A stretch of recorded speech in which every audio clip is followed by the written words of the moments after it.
यता झर्दै हुनुहुन्छ है ताक्साम हो यहाँ आउँदाखेरि कस्तो लाग्छ भने मलाई जस्तै फिसिङ बोट पोखराको लेक साइड आए जस्तो लाग्छ मलाई पनि रमाइलो ठाउँ छ माछा मार्न यहीँ क्याम्पिङ टक्क बोट यो अन्त इन्जोय होइन यहाँ फिसिङ हुँदैछ यहाँ सोलर बोट त्यहाँ बोट छ यहाँ फोटो खिच्दै इन्जोय यतातिर अङ्कल आन्टीहरू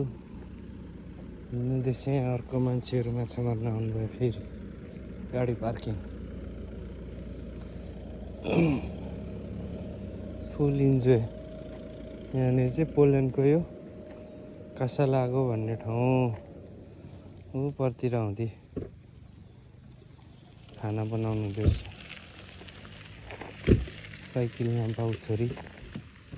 यहाँनिर त सानै बच्चैदेखिको साइकलहरू आमा अनि यहाँ फोटो खिच्ने हाम्रो दाजुभाइहरू कस्तो लाग्यो त तपाईँहरूलाई प्रतिक्रिया दिनु होला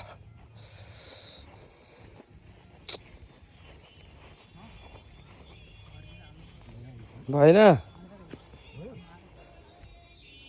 माछा उफ्रिँदैछ त परतिर त पर बोट